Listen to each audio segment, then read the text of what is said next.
Julian Croft no solía frecuentar lugares como este.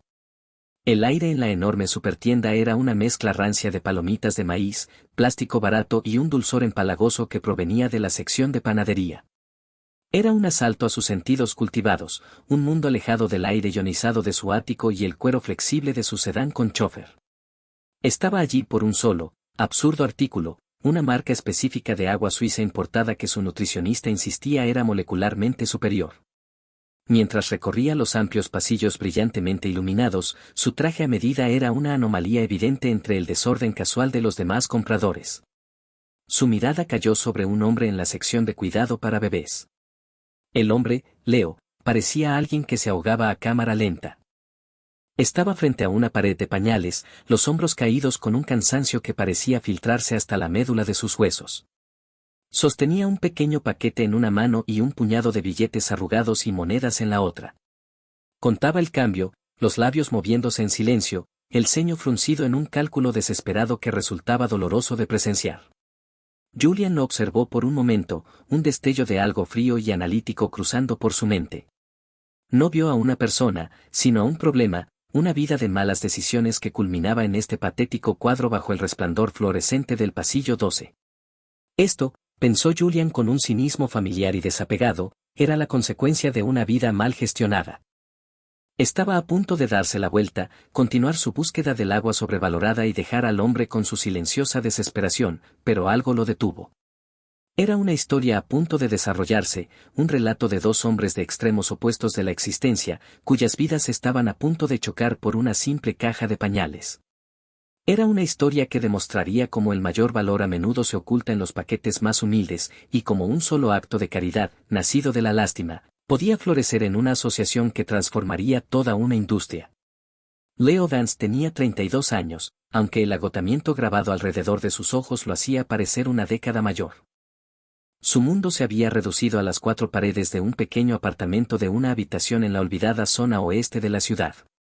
Era un espacio definido no por lo que tenía, sino por lo que carecía, sin muebles caros, sin electrodomésticos modernos, sin arte en las paredes.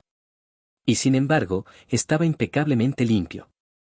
Las tablas de madera gastadas estaban fregadas, los pocos libros de segunda mano ordenados en pilas, y el aire, a diferencia de la supertienda, olía a suave jabón de bebé y leche tibia.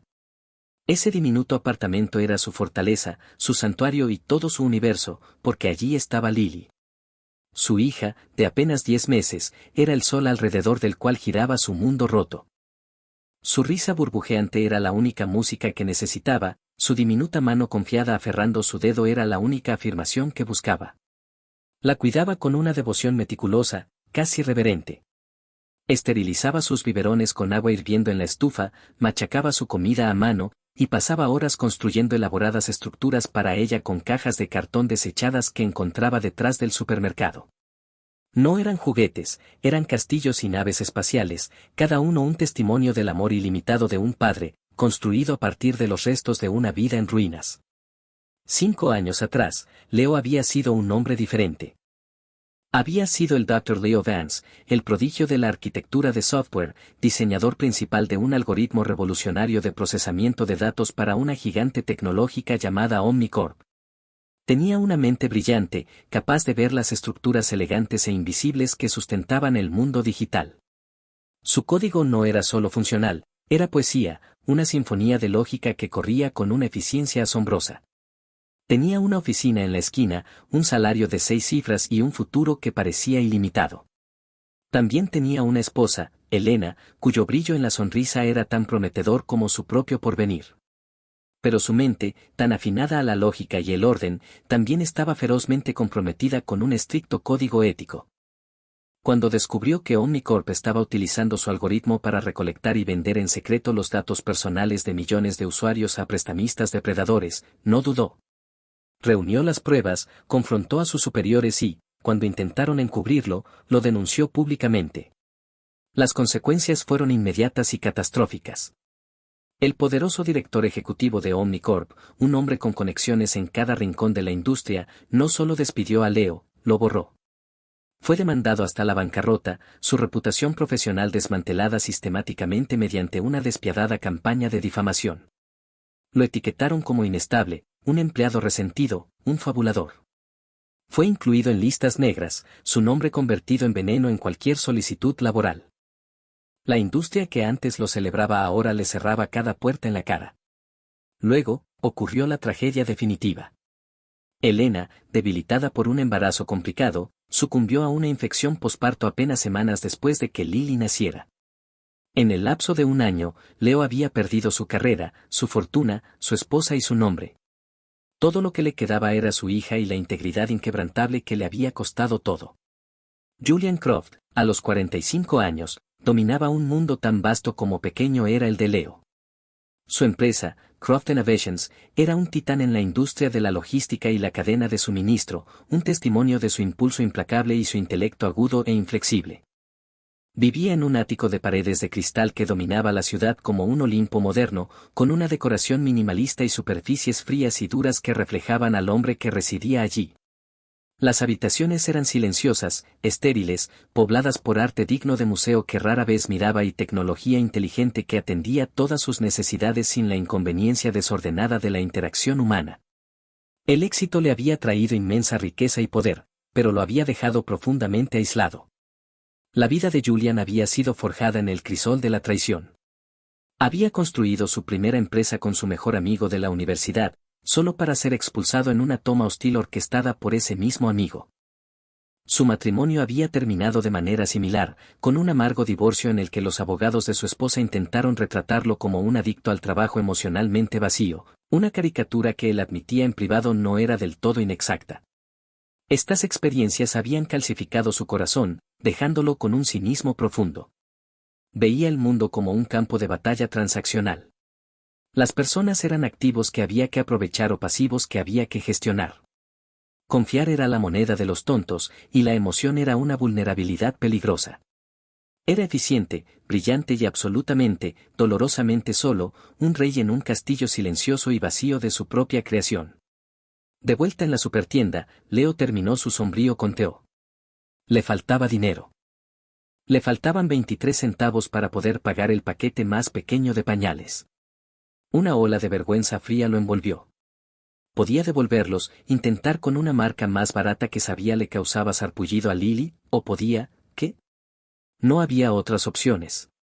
Sintió el peso de su fracaso presionando sobre su pecho, una carga física y asfixiante. Había sido un hombre que manejaba presupuestos de millones, y ahora no podía costear la necesidad más básica para su hija. Cerró los ojos por un breve instante, dejando escapar una oración silenciosa o una maldición hacia el aire estéril del pasillo. Fue entonces cuando Julian actuó. Avanzó con paso firme, sus zapatos de cuero caro no hicieron ruido sobre el linóleo pulido. No habló con Leo.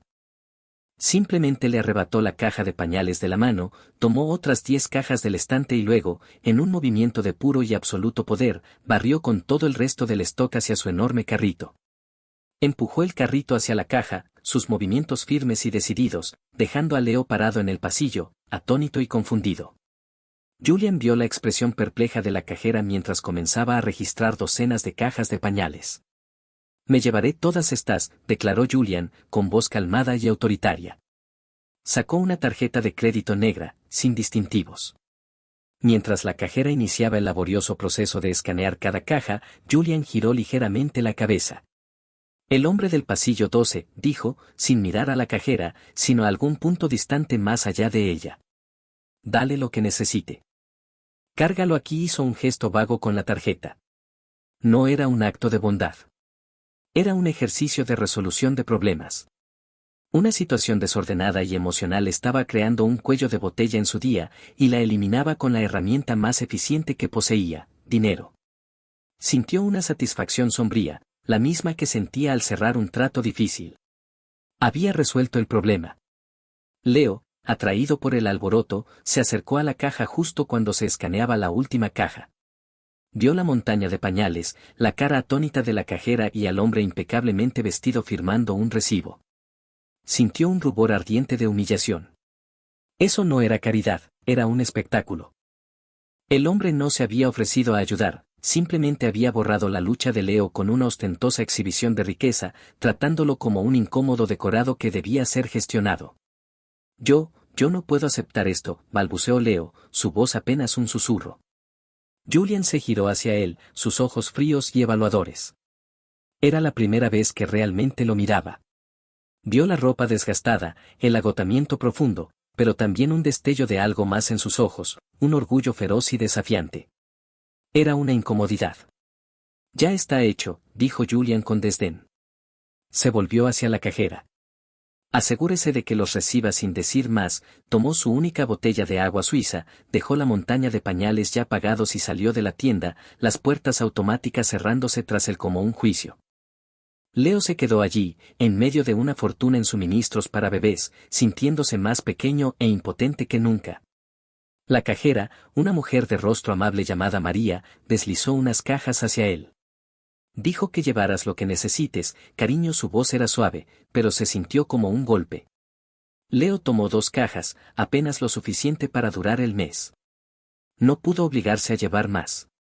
Mientras caminaba a casa cargando las cajas, que parecían más pesadas de lo que eran, no estaba lleno de gratitud.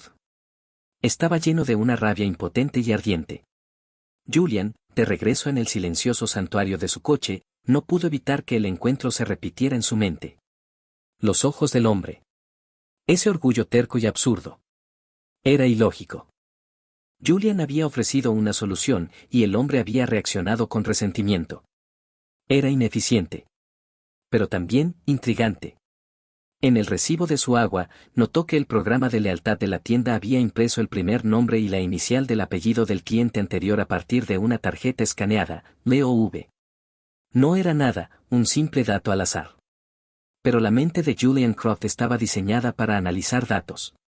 Por capricho, un impulso poco característico que no pudo explicar, tomó su teléfono y envió un mensaje a su jefe de seguridad, un hombre que podía encontrar a cualquiera y cualquier cosa. Haz una verificación de antecedentes. Leo V. Estaba en el Northside Megamart. Encuéntralo. El primer informe llegó en 1 hora.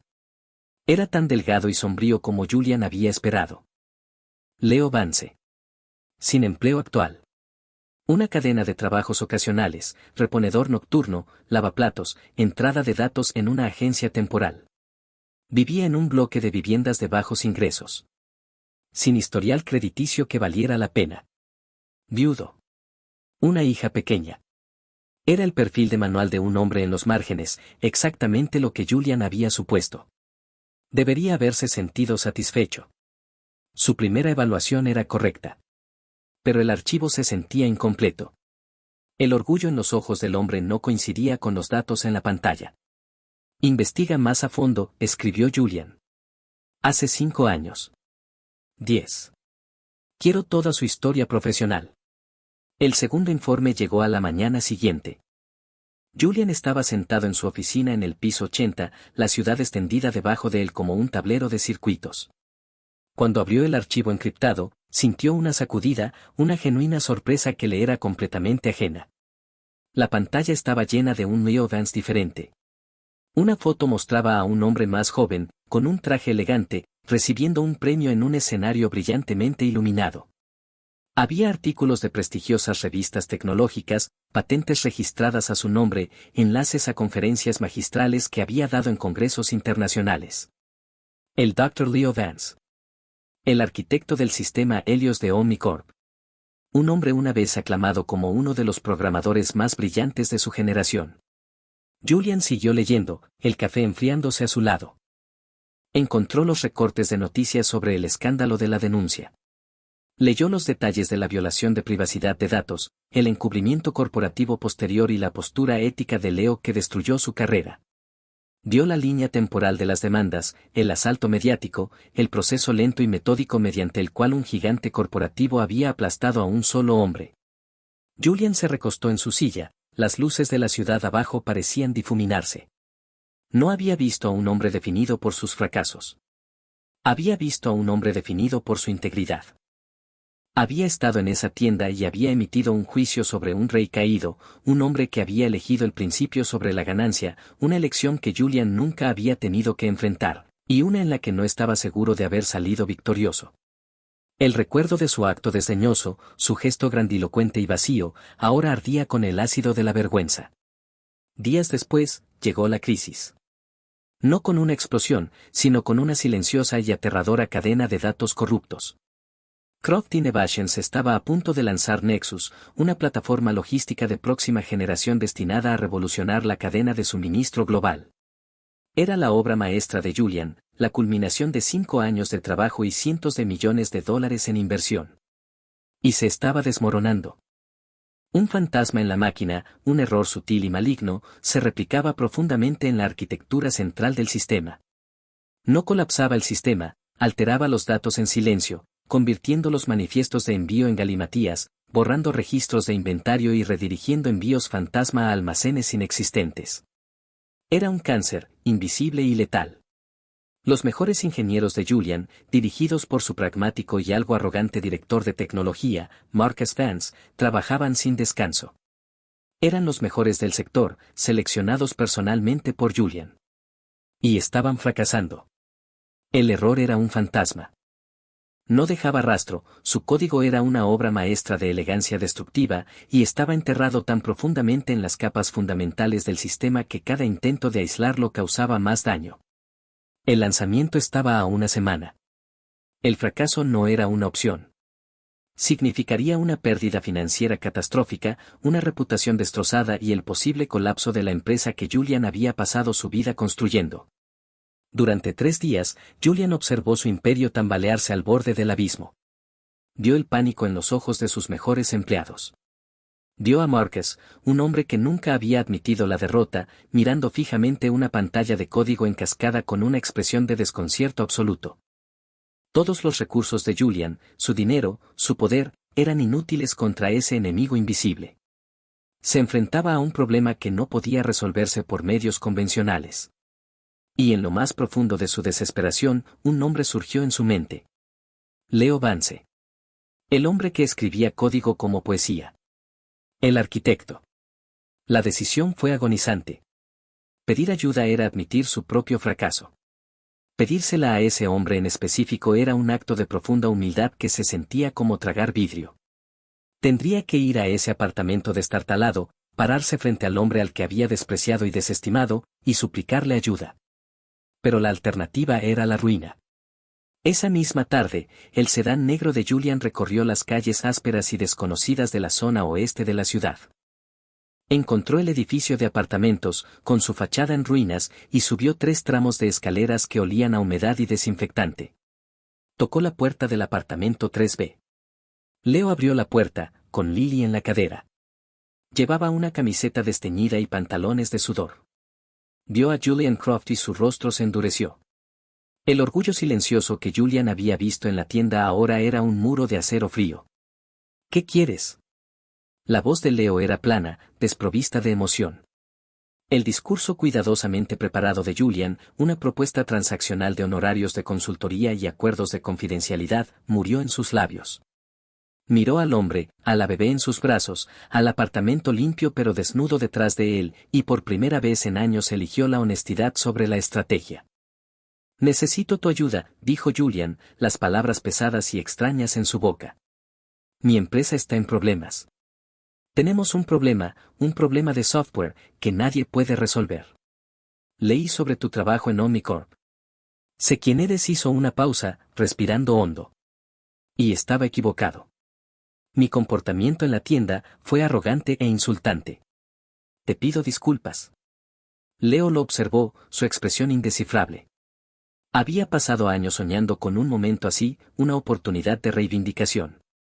Pero ahora que estaba aquí, no sentía nada más que un profundo y resonante cansancio. Miró hacia Lily, que extendía una pequeña mano hacia el extraño. Ya no hago ese trabajo, dijo en voz baja. Yo sé lo que te hicieron, insistió Julian, su desesperación venciendo su orgullo. Esta es tu oportunidad de demostrarlo. De demostrarle a todos. Pon el precio. Lo que quieras. Leo guardó silencio por un largo rato. No estaba pensando en el dinero, ni en la venganza. Pensaba en los pañales. En la expresión de Lily cuando sonreía. Tenía un deber con ella, un deber que superaba su propio orgullo herido. Podía resolver el problema de este hombre, y con el dinero, podría construir una vida pequeña y estable para su hija. Era un cálculo simple y pragmático. Tengo una condición, dijo Leo finalmente. Ella viene conmigo. No tengo niñera. La imagen de Leo Vance entrando en la reluciente sede de vidrio y acero de Croft Innovations era un estudio de contrastes. Llevaba un simple bolso de pañales sobre un hombro y sostenía a Lily, que miraba a su alrededor con ojos grandes y curiosos. Lo condujeron a la sala de conferencias principal, la sala de guerra, donde se reunían las mentes más brillantes de la empresa. El aire estaba cargado de tensión y del olor a café rancio. Marcus Vance, el circuito, miró a Leo de arriba abajo con un escepticismo apenas disimulado. ¿Este es él? Este es el tipo que va a salvarnos, murmuró a Julian, lo suficientemente alto como para que Leo lo escuchara. Leo lo ignoró. Colocó a Lily en un corral portátil que había traído, instalándolo en una esquina de la sala con algunos de sus juguetes favoritos. Luego se volvió hacia la enorme pizarra digital que mostraba corrientes de código corrupto. No tocó un teclado. Simplemente se quedó de pie mirando, sus ojos escaneando los símbolos en cascada. Los otros ingenieros hablaban en jerga, proponiendo parches complejos y ataques de fuerza bruta. Leo guardaba silencio. Pidió impresiones de la arquitectura central, cientos de páginas de esquemas y código fuente. Se sentó en el extremo de la mesa, lejos de la energía frenética del grupo, y comenzó a leer. Durante horas, no hizo nada más que leer. Leía el código no como un conjunto de instrucciones para una máquina, sino como un lenguaje.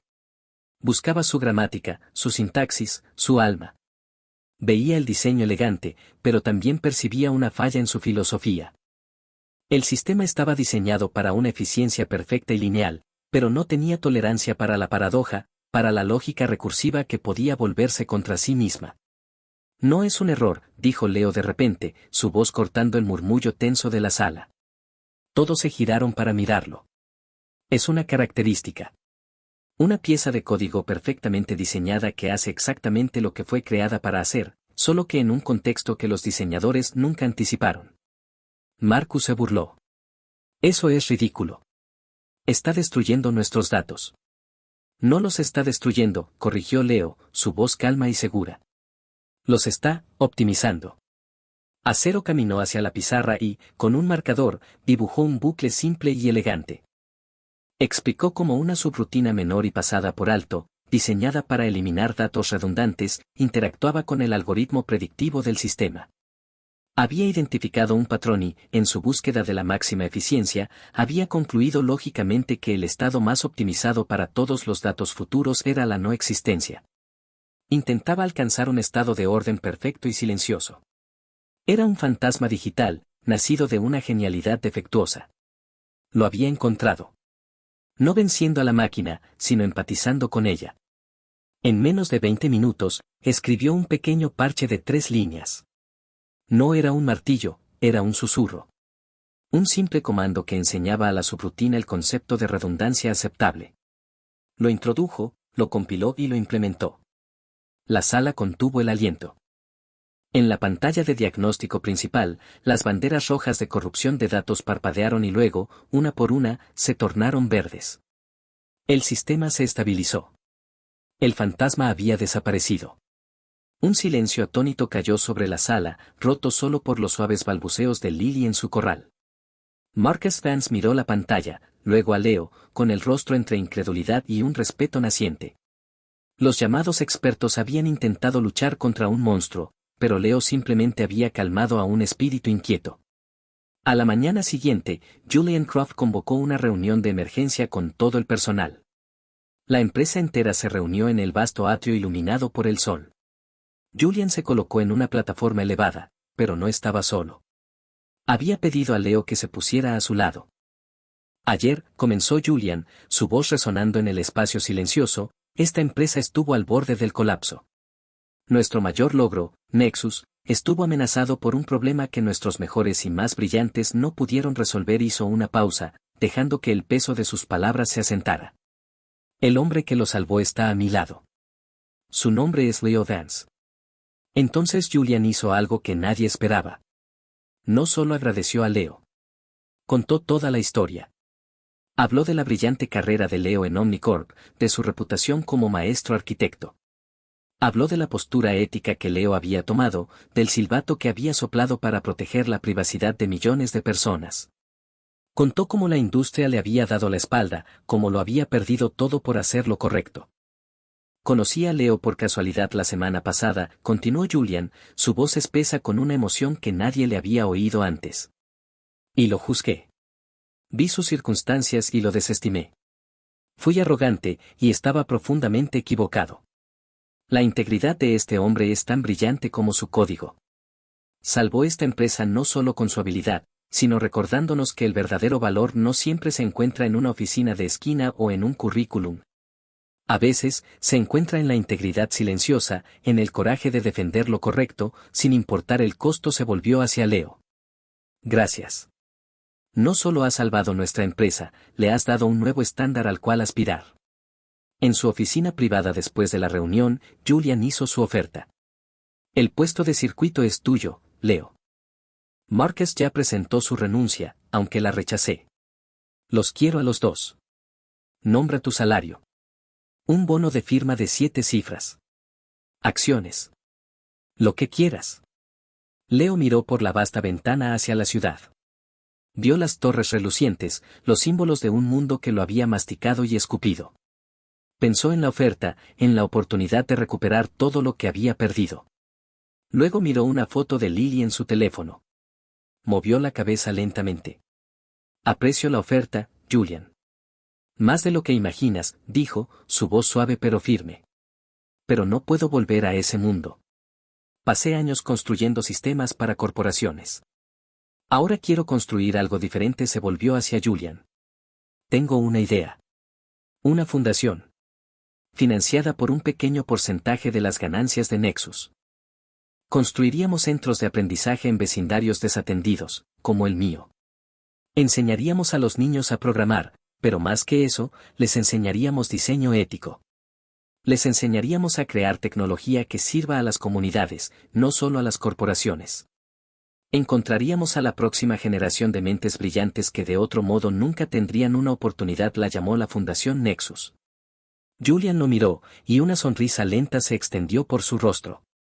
Era una sonrisa genuina, una que le iluminaba los ojos por primera vez en años. Esto era mejor. Era más significativo que cualquier precio de acciones o cuota de mercado. Leo no solo le ofrecía ser un empleado, le ofrecía un nuevo propósito. Una redención. Lo acepto, dijo Julian, extendiendo la mano. Construyámoslo juntos. Socios. Los siguientes 2 años fueron un torbellino de creación. La Fundación Nexus se convirtió en realidad, con Leo como director y Julian como presidente. Su primer centro abrió en un almacén renovado en el propio vecindario de Leo, un espacio brillante y vibrante lleno de computadoras de última generación y paredes cubiertas de pizarras. Leo estaba en su elemento, no como gerente, sino como maestro, como mentor. Tenía una habilidad casi sobrenatural para conectar con los niños, para ver la chispa de genialidad en un adolescente tímido o la mente lógica en un niño bullicioso. No solo les enseñaba a programar, les enseñaba a pensar, a resolver problemas y a creer en su propio valor. Julian, por su parte, era un hombre cambiado. Se entregó a la fundación con la misma energía implacable que antes había reservado para su negocio. Pero este trabajo llenaba el vacío dentro de él. Encontraba más satisfacción en ver a un estudiante becado ingresar a una universidad prestigiosa que en cerrar un acuerdo de $1.000 millones. Visitaba los centros con frecuencia, no como el benefactor rico, sino simplemente como Julian. Escuchaba las presentaciones de proyectos de los niños, ofrecía consejos y, a veces, simplemente se sentaba en una esquina a ver a Leo enseñar, maravillándose con la silenciosa genialidad del hombre al que casi había pasado por alto en un supermercado. Marcus Vance, el antes escéptico circuito, se convirtió en uno de los voluntarios más dedicados de la fundación, impartiendo clases avanzadas de programación cada sábado. Él y Leo habían formado una amistad improbable, construida sobre un profundo respeto mutuo por los talentos del otro. La cultura empresarial en Croft Innovations también comenzó a cambiar, con un nuevo énfasis en las prácticas éticas y la participación comunitaria, todo impulsado por la nueva perspectiva de Julian. Una tarde fresca de otoño, 2 años después de su primer encuentro, Julian y Leo estaban de pie en la azotea de su recién inaugurado segundo centro, una instalación reluciente con vista a un parque. Lily, ahora una niña parlanchina, corría en círculos alrededor de ellos, su risa resonando en el aire claro. «Mira todo esto», dijo Julian, señalando a la vibrante comunidad abajo. «Pasé toda mi vida construyendo un imperio de cosas, de activos. Pensaba que eso era lo que significaba ser rico». Miró a Leo, con una expresión de profunda gratitud. «Pensaba que te estaba haciendo un favor aquel día, comprándote pañales. Era tan arrogante. La verdad es que el pobre era yo. Tú me mostraste lo que es la verdadera riqueza». Leo sonrió, levantando a Lily y acomodándola en su cadera. «Bueno», dijo, con un humor suave en su voz, «para ser justos, realmente sí necesitaba los pañales».